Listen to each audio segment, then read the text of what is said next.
Hello everyone. Uh, Today I'll start with the time machine as it is your literature period. We have already completed 5 chapters in it as we are meeting after half yearlies. So I just want to give the brief summary of all those 5 chapters. So let's start with it. As we all know that Time Machine is a work of science fiction. Okay, so the story opens on a dinner party at the home of an eminent scientist, the time traveler, who is explaining to his assembled guest, including the narrator, okay, the principle of science and maths that support the possibility of traveling across time, just as one would travel across space. His guests are upper class British men, a doctor, a psychologist, a journalist, etc. And they greet his pronouncement with skepticism. To demonstrate the validity of his idea, the time traveler brings into the living room a small model of a machine. The psychologist, ever skeptical, depresses a lever and the machine disappears. The time travel then reveals that he has almost completed a life sized machine that will transport him through time. He shows the machine to the guest, but they remain skeptical. Alright? At dinner the following week, the time traveler is not there. So, uh, to greet his guest, he has left a note instructing them to proceed with the dinner if he is late. And partway through their dinner, the time traveler staggers into the house looking disheveled and injured. So, once the time traveler has washed up, he agrees to tell his story in full on the condition that nobody would argue with him or ask questions since he is terribly exhausted. So, the time traveler says that the previous week he finished his machines and took a voyage into the future. So he arrived in the year 8 lakhs 2701. Okay, this is the year that he arrived on the spot where his laboratory was one stood. It had become a garden of strange flowers beside a large white sphinx statue. So he saw small human like beings whom later on was revealed that they are called Eloys. Okay? And they seemed feeble and much less intelligent than he hoped the people of future would be. The time traveler continues his tale. Uh, the beings are friendly to him, and he begins to explore the landscape for clues to what has happened. Means he was not able to understand as he was in the strange world, and he was not able to understand where he was. So he was trying to explore. He was finding the clues that what has happened and where he was. So there seems to be no adversity, fear, or labor in this world. And the time traveler hypothesizes that this is a communist utopia of the future in which all social problems have been solved. It is means it was just his imagination, it was just his wild guess.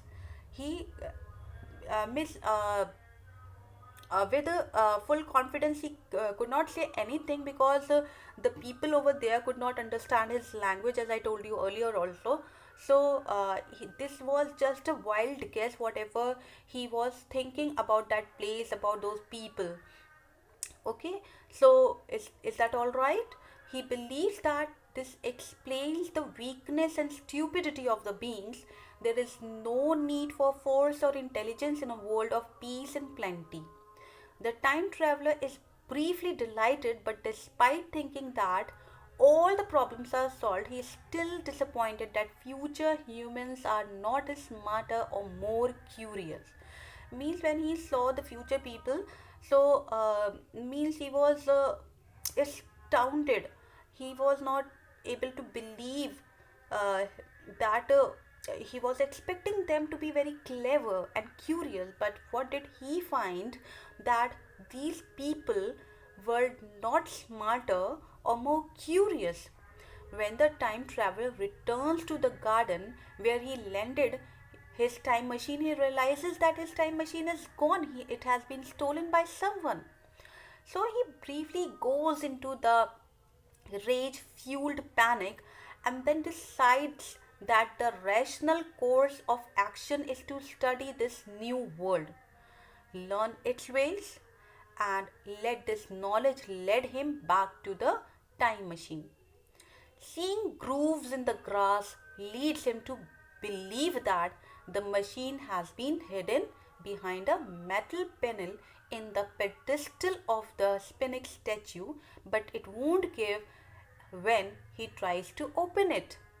So the time traveler begins learning the language of the Eloi, which was very simple, and he explores the landscape, noticing a strange network of dry wells and towers, which suggest a large underground ventilation system. He also notices that the Eloi never seem to do any work, but their sandals look new and their clothes are not frayed. This observation, combined with his having felt something touching him at night and having caught a glimpse of a strange white animal, leads him to determine that his original utopian explanation is inadequate. Later that day, he rescues a drowning Eloi. Her name is Veena, and she begins giving him flowers and following him everywhere to express her gratitude. So, Veena's agony whenever he leaves her and her fear of the dark make the time traveler realize that the Eloi are not without fear and danger. So, one morning, while seeking shelter from the heat, he sees a white ape dash down the shaft of one of the well he had previously uh, he, you can say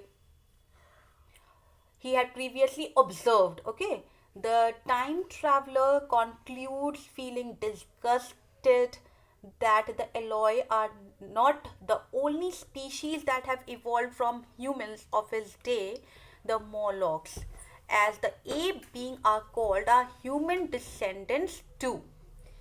So the time traveler determines that the Eloi and Morlocks evolved as such because of the entrenched class division of Victorian uh, England. The Elois are the descendant of the British elite and the Morlocks are descendants of the British poor. And the Eloi and the time traveler believes have been exploiting the Morlocks for centuries and as a result have easy lives. Meanwhile, the Morlocks, toiling underground for the Eloi, can no longer bear to be in the light. Their eyes have evolved in the way that light pains them. Now, knowing that knowledge of the Morlocks might lead him to his time machines, he had the doubt that it has been stolen by the Morlocks. So, this is what we read till chapter number 5. Now, I'll tell you or I'll give you the explanation of the 6th chapter, that is a visit to the underworld. So, let's start with the explanation of that chapter. So the time traveler wanted to know more about the people of the golden age. Okay, is that all right? So he hated Morlocks who looked like ape and were nocturnal. Means, what does nocturnal means? Animal who awake and remain active at night and asleep during the day. But he had to deal with Morlocks because he was sure that his time machine had been stolen by them. He had a drawback also, that he had to deal with them all alone, as he had no companion with him who could help him out. Now what he did, he started appreciating the Eloise for their dislike for Morlocks. In order to get his time machine, he had to climb down the well so that he could reach the underground tunnels where the Morlocks lived. Before climbing down the well, he decided to examine the round well with the cupola canopy. Uh, Cupola canopy has been shown in one of the picture. Let me show it to you. What is cupola canopy? In means there was a well where it was covered with a round circle. Yeah, this is this is cupola canopy. Okay, so just a moment, please, beta.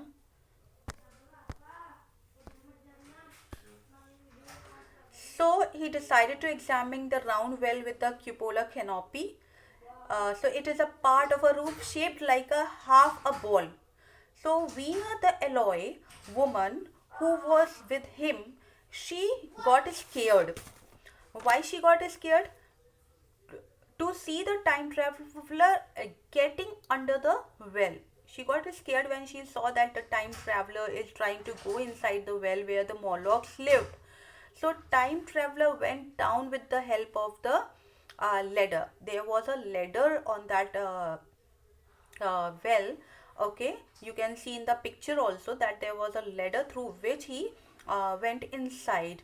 So it was a long distance, means he had to cross near about 200 yards in order to get at the bottom of the well.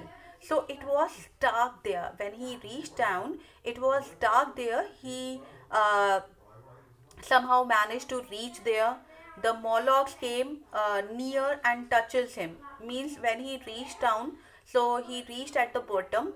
Morlocks, they saw the time traveler, and they were curious to see the time traveler. So in curiosity, they came near to the time traveler and they tried to touch him. So time traveler got so much scared that he lighted a match. Even when Morlock saw that light, they got frightened. They ran away from there. Now, what happened when a time traveler went under, that means at the bottom of the well, he saw a tunnel over there. So in when he crossed that tunnel, at one point he saw a table which had the large limbs of some animal. Okay, they were means those large limbs were lying on the table, and he was unarmed. You can imagine, means he was weaponless. He had nothing with him in order to defend himself, in order to protect himself if in case Morlocks attack him. So he had nothing to defend himself. So he was totally unarmed. So Morlock tried to catch hold of him. It means again they collected courage and tried to catch hold of time traveler. So again now he understood that they are scared of that light. Okay, of light. So he once again struck a match, and they temporarily receded from there. They temporarily move out from there. Now time traveler managed to cross the tunnel. So he got scared, and he tried to run from away from there.